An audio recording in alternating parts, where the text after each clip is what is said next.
Il existe un ennemi silencieux qui puise votre énergie sans que vous vous en rendiez compte. Et il ne vient pas du monde extérieur, mais de la manière dont vous pensez et réagissez, retardant ainsi votre propre vie. Tant que vous ne l'identifiez pas, vous pourriez gaspiller des années entières en croyant que vous attendez simplement le bon moment pour être heureux. Loin d'être une philosophie rigide ou dépassée, le stoïcisme fonctionne comme une carte pratique pour affronter les tempêtes personnelles et collectives. Il a servi de boussole aux empereurs, soldats, esclaves et citoyens ordinaires, les guidant vers la sérénité même lorsque tout semblait s'effondrer. Ces enseignements ne promettent pas de solutions magiques, mais des outils éprouvés pour garder l'esprit clair, le cœur tranquille et un but défini. À travers ces 15 leçons, nous démystifierons les idées reçues qui vous ont limité et les remplacerons par des stratégies concrètes que vous pouvez appliquer dès aujourd'hui. Vous apprendrez pourquoi le bonheur ne dépend pas du hasard, comment transformer la critique en motivation, convertir la vulnérabilité en force et vivre en accord avec vos valeurs pour libérer une énergie inépuisable. Chaque leçon s'enchaîne avec la suivante, construisant non seulement la clarté mentale, mais aussi un guide pratique pour créer la vie que vous souhaitez. Ce contenu n'est pas fait pour être écouté et oublié. C'est une invitation à remettre en question ce que vous prenez pour acquis, à pratiquer avec intention et à prendre des décisions qui reflètent le meilleur de vous-même, même lorsque l'environnement ne coopère pas. Si vous êtes prêt à arrêter d'attendre et à commencer à vivre consciemment, le moment est maintenant. L'une des pièges les plus courants est de penser que le bonheur viendra de lui-même, attendre que quelque chose change à l'extérieur pour ressentir la plénitude.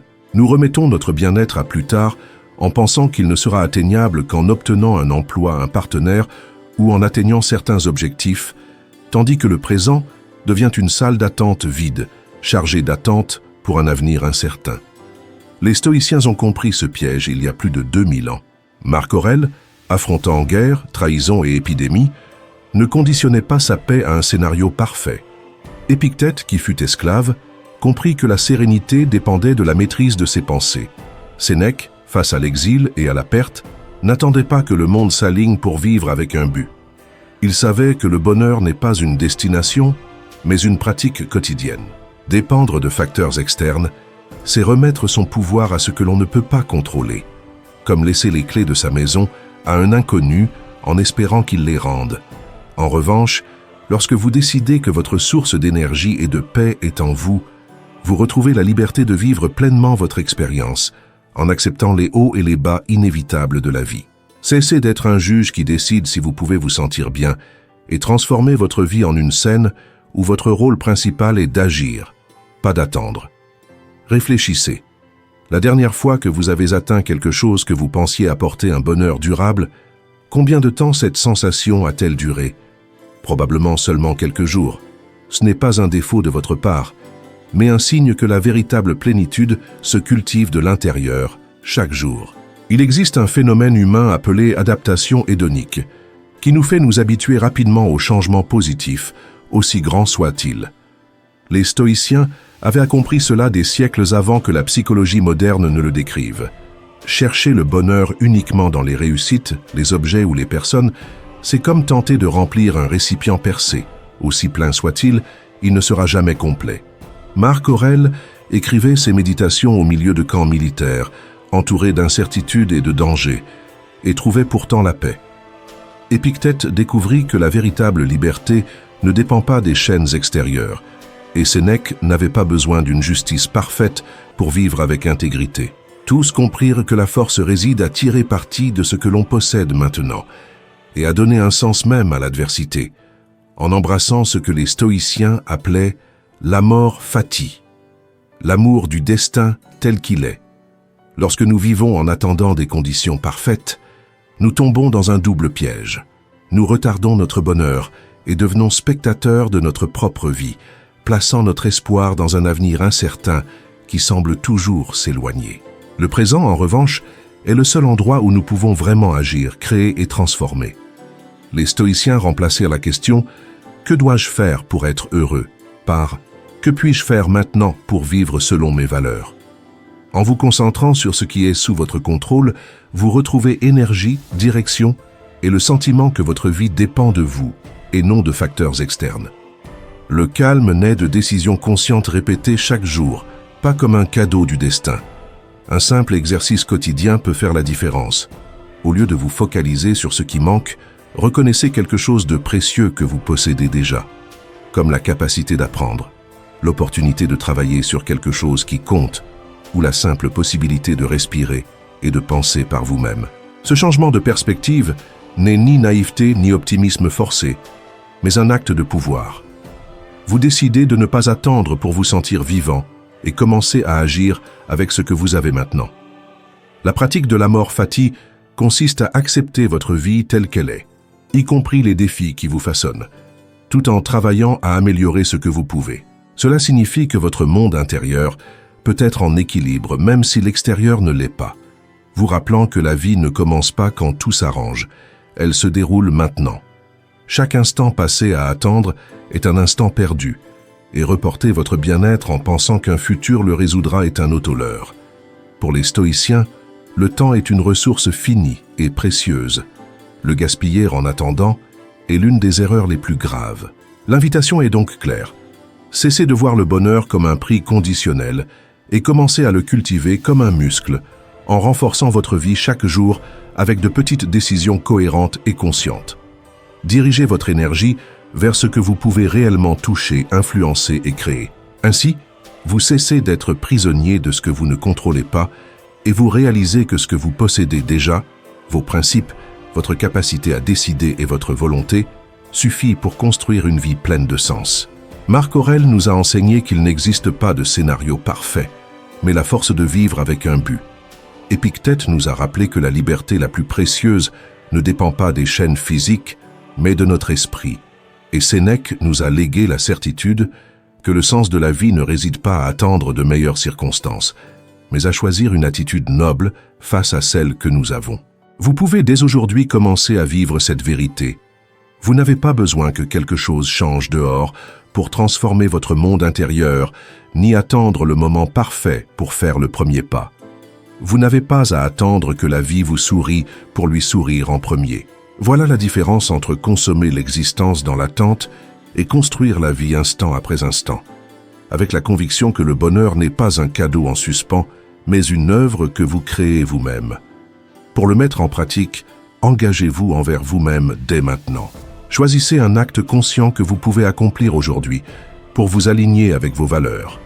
Consacrez quelques minutes à la réflexion silencieuse, écrire 3 choses pour lesquelles vous ressentez de la gratitude ou résoudre un problème en suspens avec sérénité.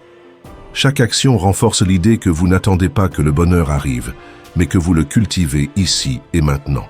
C'était le fondement sur lequel les stoïciens ont construit leur vie, et il peut en être de même pour la vôtre. Un autre mythe puissant est la croyance en la motivation constante. Nous vivons dans une culture qui idolâtre la motivation comme si elle était indispensable à toute action valable. On nous a appris qu'il fallait se sentir inspiré pour agir, et c'est pourquoi nous en sommes venus à penser que sans cette étincelle initiale, tout effort est condamné à l'échec. Mais cette idée est un piège qui nous paralyse. Que se passe-t-il les jours où la motivation ne se manifeste pas? Nous remettons à plus tard, justifions et repoussons, tandis que le temps continue d'avancer sans attendre. Les stoïciens ne dépendaient jamais d'états d'âme éphémères. Ils savaient que la motivation est capricieuse, qu'elle monte et descend comme la marée, et que s'y fier, c'est construire une maison sur du sable. Marc Aurèle, gouvernant un empire en guerre, ne pouvait pas attendre de se sentir motivé pour prendre des décisions affectant des milliers de vies. Épictète, esclave devenu maître, n'a pas attendu l'inspiration pour enseigner, et Sénèque, entouré d'intrigues et de dangers, n'a pas interrompu sa philosophie par manque d'enthousiasme momentané. Ils ont compris que ce qui soutient le progrès réel n'est pas la motivation, mais la discipline. La motivation est comme un vent passager, qui peut vous aider à avancer un moment, mais ne garantit pas que vous atteigniez votre destination. La discipline, en revanche, est le gouvernail solide qui vous permet de naviguer même les jours sans vent favorable. Agir seulement lorsque l'on se sent motivé, c'est procrastiner avec style. Agir parce que l'on a décidé de le faire, quel que soit son état d'esprit, est un acte de maîtrise de soi. Nous avons banalisé l'excuse du « je n'étais pas motivé », mais du point de vue stoïcien, c'est une logique limitée. Céder à une émotion passagère le contrôle de notre vie, c'est abandonner le gouvernail. La vraie liberté et le vrai progrès s'obtiennent en cultivant la discipline, la constance et l'engagement conscient à chaque action. La discipline est un choix conscient qui se renouvelle chaque jour et ne dépend pas de conditions parfaites ni de l'envie du moment. C'est la capacité de se présenter et de respecter ce que l'on a décidé de faire, même lorsque le corps se plaint et que l'esprit cherche des excuses. Marc Aurèle l'a résumé en disant que nous sommes nés pour agir en tant qu'êtres humains, et non pour rester inertes sous les draps à chercher le confort. Mais il est important de préciser que la discipline n'est pas une rigidité aveugle, c'est une constance intelligente. Il ne s'agit pas de s'imposer des tâches absurdes, ni de se punir pour ne pas atteindre des standards impossibles, mais d'identifier ce qui compte réellement pour vous et de vous engager à le réaliser de manière cohérente, même lorsque la motivation flanche. Les stoïciens ont développé des pratiques concrètes pour renforcer cette discipline. L'une d'elles était la préparation mentale quotidienne. Avant que la journée ne commence, ils visualisaient les défis qu'ils pourraient rencontrer. Marc Aurèle écrivait sur l'ingratitude, la trahison ou l'arrogance, et se rappelait que rien ne devait l'éloigner de ses principes. Cette anticipation n'était pas du pessimisme, mais une façon de se préparer émotionnellement pour affronter les défis avec sérénité. Une autre stratégie efficace consistait à établir chaque soir une liste de 3 actions non négociables pour le lendemain. Peu importait si elles étaient de grandes ou petites. L'essentiel était qu'elles soient alignées avec vos priorités et que vous vous engagiez à les réaliser quoi qu'il arrive. Ces actions fonctionnent comme des ancres, assurant que, même si la journée devient chaotique, vous gardiez le focus sur ce qui compte vraiment. Un troisième outil est la premeditatio malorum, ou préméditation des mots, qui consiste à imaginer les obstacles possibles. Bien que cela semble contre-intuitif, anticiper les problèmes vous prépare à répondre avec calme et à agir selon ce que vous avez décidé à l'avance, plutôt que de réagir impulsivement. Par exemple, si vous prévoyez de courir, vous pouvez envisager la pluie, la paresse ou un contretemps professionnel. Ainsi, rien ne vous surprendra et votre esprit aura déjà une réponse préparée. C'est pratique, préparation mentale, liste d'actions non négociables et premeditatio malorum libèrent du cycle tyrannique de la motivation. La motivation est éphémère et ne sera pas toujours disponible. Dépendre d'elle revient à avancer à tâtons avec de longues périodes d'inaction. La discipline, en revanche, offre une base solide qui ne dépend pas des fluctuations émotionnelles. Agir sans attendre la motivation n'est ni froid ni mécanique. C'est construire la confiance en soi. Respecter ses engagements, même les jours difficiles, renforce la parole donnée, fortifie le caractère et génère une véritable estime de soi. Il ne s'agit pas de se punir, mais de s'honorer chaque fois que l'on accomplit ce que l'on s'est promis.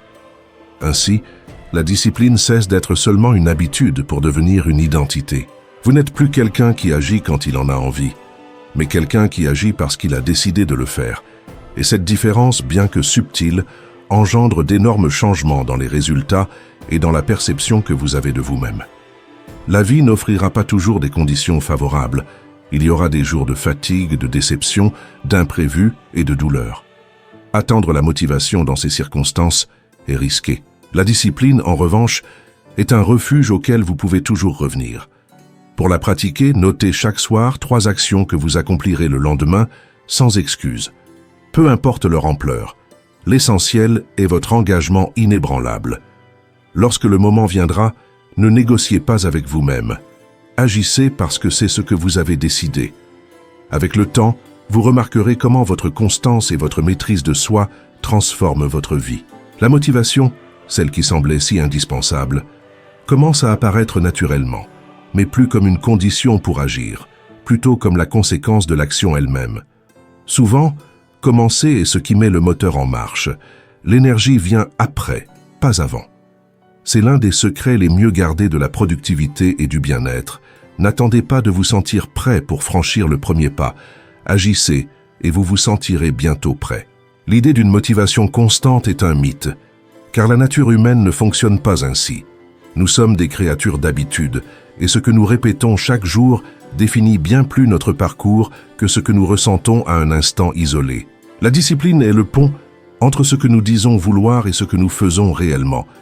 Et chaque jour que vous le traversez, même si le contexte n'est pas parfait, vous construisez une vie guidée par des principes et non par des caprices passagers. Si dans la leçon précédente, nous avons appris que le bonheur se crée avec des actions conscientes et non en attendant passivement, ici nous faisons un pas de plus. Ces actions ne nécessitent pas la permission de la motivation. Elles reposent sur votre décision et votre clarté de but. La motivation peut aller et venir, mais la discipline sera toujours disponible si vous choisissez de la cultiver. Et dans ce choix quotidien se trouve l'une des formes les plus pures de liberté.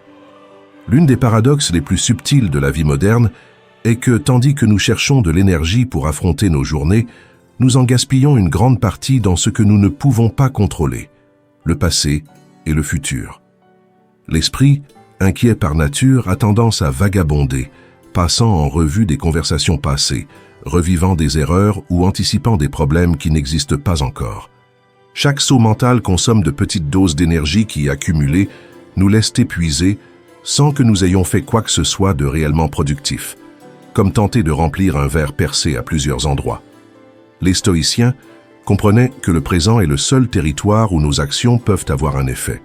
Dans ses méditations, Marc Aurèle rappelait que l'homme ne vit que cet instant et que le passé et le futur échappent à son contrôle direct. Il ne s'agit pas de nier la mémoire ou la planification, mais de ne pas hypothéquer sa sérénité, en essayant de refaire ce qui est déjà passé ou de contrôler ce qui n'existe pas encore. Épictète le disait clairement, nous ne pouvons pas changer ce qui est hors de notre contrôle, que ce soit ce qui s'est produit hier ou ce qui se produira demain. La dispersion mentale n'épuise pas seulement l'énergie, elle nous empêche également de profiter pleinement du moment. C'est comme être à un banquet, alors que l'esprit se trouve dans une autre pièce.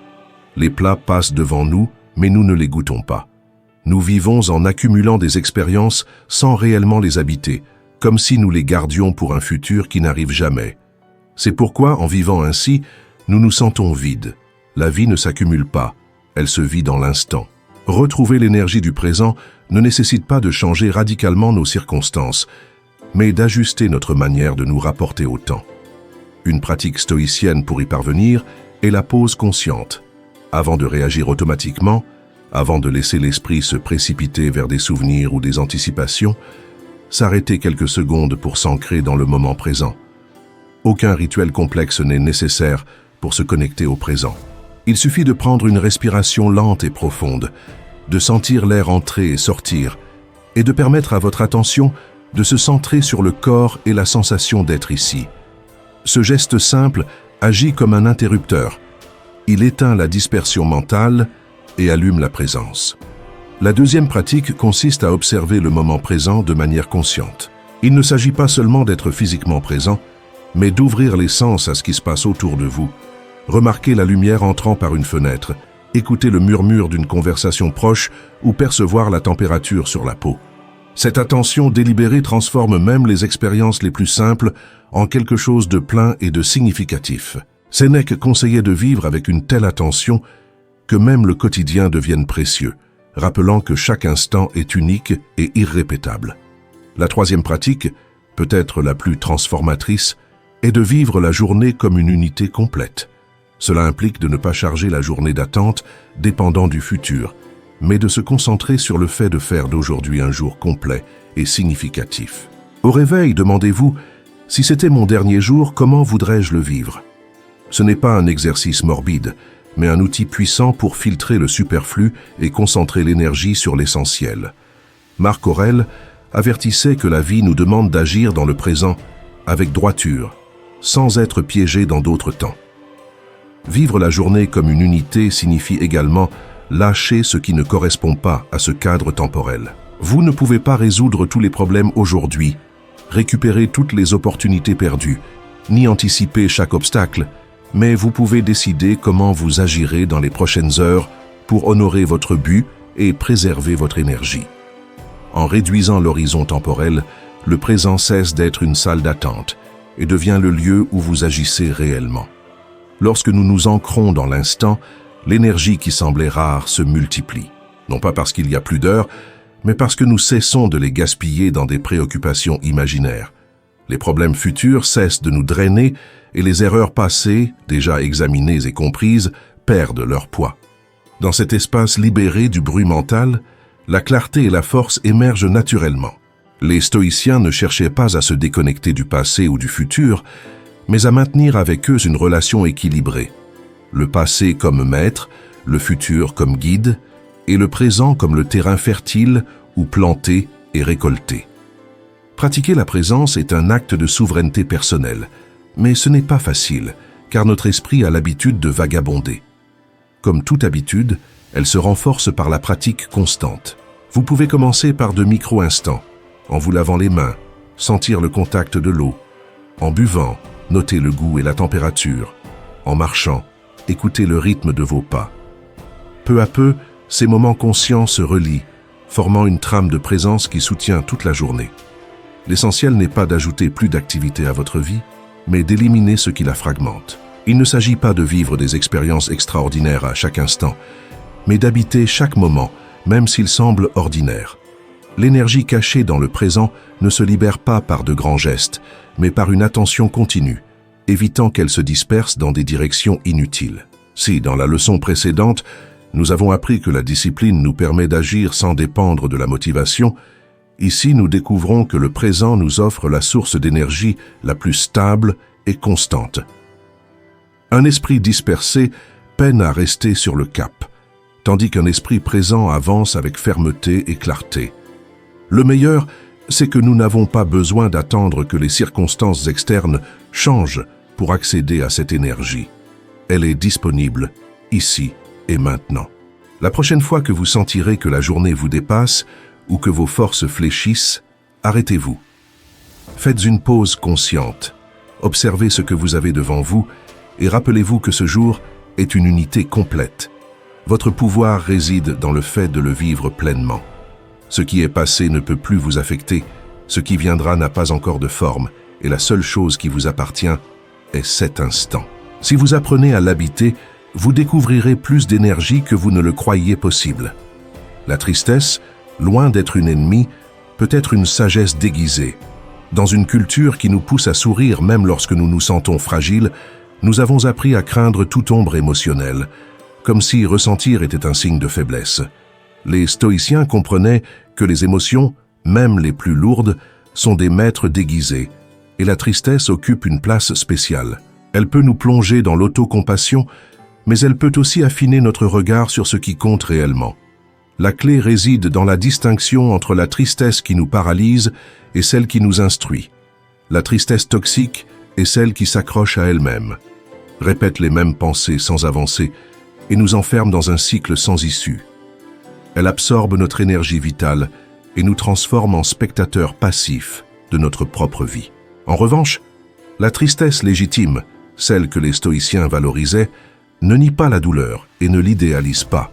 C'est une tristesse qui éclaire, qui nous montre ce qui s'est brisé ou perdu et nous invite à ajuster notre cap. Elle est comme la lumière d'un phare au milieu de la nuit. Elle ne nous sauve pas, mais elle nous guide et nous aide à éviter les dangers. Marc Aurèle, confronté à la mort de ses proches et à la pression d'un empire, ne niait pas sa douleur. Il l'observait et la mettait en perspective, comprenant que rien de ce que nous aimons ne nous appartient de manière absolue. Épictète, qui a souffert de l'esclavage et de la maladie, enseignait que le problème ne réside pas dans l'événement lui-même, mais dans le jugement que nous portons sur lui. Sénèque conseillait de se préparer au deuil, non pas pour ne pas ressentir, mais pour pouvoir l'affronter avec sérénité. Les stoïciens pratiquaient une analyse philosophique des émotions. Face à la tristesse, ils ne se précipitaient pas pour l'étouffer ni pour la dramatiser, ils se demandaient « Que veut me montrer cette émotion ?» Ils l'observaient comme un messager, non comme un tyran. Cet examen demandait une honnêteté brutale. Reconnaître si la tristesse provient d'attachements excessifs, d'attentes irréalistes ou d'une perte véritable qui, une fois acceptée, pouvait se transformer en gratitude pour ce qui a été vécu. C'est ici que la pratique de voir d'en haut devient essentielle. Imaginez élever votre regard au-dessus de votre vie, comme si vous contempliez votre existence depuis une grande hauteur, observant villes, personnes et événements comme des pièces sur un vaste échiquier. Ce changement de perspective permet à la tristesse de cesser d'être un fardeau pour devenir un guide, vous aidant à naviguer votre vie avec clarté et sagesse. Depuis cette perspective élevée, nos problèmes paraissent plus petits, non pas parce qu'ils cessent d'importer, mais parce qu'ils s'inscrivent dans un contexte plus large. La tristesse qui semblait infinie devient un chapitre au sein d'une histoire plus vaste. Ce regard ne supprime pas la douleur, mais la replace à sa juste place, évitant qu'elle n'obscurcisse tout le reste. Appliquer cette perspective demande pratique et constance. Il ne suffit pas de dire « je verrai d'en haut quand la douleur apparaîtra ». Il faut entraîner cette habitude en période de calme, afin qu'elle soit disponible lors des tempêtes. Rappelez-vous, des millions ont traversé des pertes similaires, et vous-même dans votre histoire avez déjà surmonté des douleurs qui semblaient alors définitives. En élargissant le cadre, la tristesse cesse d'être une condamnation perpétuelle et se transforme en rappel de votre résilience. Par exemple, lorsqu'une relation importante se termine, la tristesse toxique vous attache au récit de ce qui aurait pu être et ne fut pas, répétant sans cesse le scénario de la perte. En revanche, la tristesse utile vous montre quels aspects de votre vie doivent être renforcés pour ne pas dépendre entièrement d'autrui. Elle vous enseigne votre capacité à aimer, mais aussi l'importance de vous aimer vous-même sans condition. Elle n'efface pas la douleur, mais la transforme en apprentissage et, avec le temps, en maturité. La tristesse utile n'est pas confortable. Elle ne nous caresse pas et ne nous assoupit pas. Elle nous réveille, nous oblige à affronter des vérités que nous préférerions éviter. Cette gêne agit comme la pluie froide qui balaie la poussière accumulée. C'est pourquoi les stoïciens ne la fuyaient pas, mais la traversaient, sachant qu'au bout du chemin, ils trouveraient une version plus lucide d'eux-mêmes. Une pratique simple est l'écriture réflexive. Prenez quelques minutes pour décrire ce que vous ressentez et d'où vous pensez que cela vient. Puis demandez-vous, si cette tristesse était un maître, quelle leçon veut-elle me donner? Cet acte simple transforme la relation avec l'émotion, passant d'ennemi à guide. Ensuite, appliquez la vue d'en haut, en imaginant comment ce moment apparaîtra dans 5, 10 ou 20 ans. Ce qui semble insurmontable aujourd'hui s'intégrera dans le cours plus vaste de votre vie. Les stoïciens comprenaient que nous ne sommes pas maîtres de ce qui nous arrive, mais que nous le sommes de notre interprétation. La tristesse, vue selon cette philosophie, n'est pas un dysfonctionnement du système, mais une fonction vitale qui nous avertit, nous oriente et nous rend plus sages si nous l'écoutons. La nier, c'est perdre l'opportunité. S'y accrocher, c'est rester prisonnier. La vertu consiste à cheminer avec elle le temps nécessaire, puis à la laisser suivre son cours. Reconnaître la sagesse cachée dans la tristesse est un acte de respect envers soi-même. Accepter que notre expérience humaine n'est ni linéaire ni toujours lumineuse, et que même les saisons les plus grises préparent le terrain à la renaissance. Comme le disait Marc Aurèle, la nature ne fait rien sans but. Si la tristesse est présente, c'est qu'il y a en nous quelque chose à comprendre avant de continuer. La prochaine fois que vous sentirez ce poids dans la poitrine, ou le regard vers le sol, ne vous empressez pas de l'expulser. Asseyez-vous avec elle, demandez-lui ce qu'elle veut vous montrer, et souvenez-vous, votre tristesse pourrait ne pas être une ennemie, mais une alliée qui vous prépare à vivre avec plus de clarté, d'humilité et de force. Ce qui fait mal aujourd'hui peut devenir demain votre véritable sagesse. Épictète l'illustrait par l'image du chien attaché à un chariot. Il peut résister, planter ses pattes et se faire traîner, se blessant et s'épuisant. Ou bien, il peut marcher aux côtés du chariot, s'adaptant à sa vitesse et à sa direction. Le chariot représente les circonstances que tu ne contrôles pas, le chien ta volonté. Le choix réside dans la manière dont tu parcours ce chemin. Leçon 5.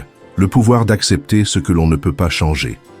Il existe un type d'épuisement silencieux qui consume nos réserves les plus profondes, la résistance inutile.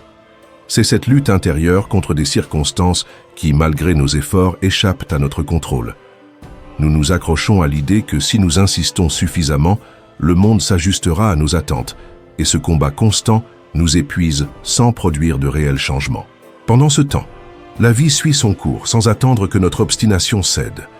Les stoïciens comprenaient que lutter constamment contre l'inévitable est l'une des plus grandes sources de perte d'énergie, car cela nous détourne de ce sur quoi nous pouvons réellement agir et nous maintient dans une tension perpétuelle. Accepter ce que l'on ne peut pas changer ne signifie pas renoncer à sa dignité, ni se contenter de moins que ce que l'on mérite. Ce n'est ni un retrait passif, ni un acte de peur, mais une stratégie consciente. Décider où investir sa force et son temps pour obtenir des résultats réels, plutôt que de les gaspiller sur un terrain stérile. Du point de vue stoïcien, l'acceptation n'est pas une résignation, mais un alignement avec la réalité. Et s'aligner sur la réalité ne signifie pas perdre du pouvoir. Au contraire, cela le renforce, car cela permet d'agir sans porter le poids d'une guerre perdue avant même de commencer.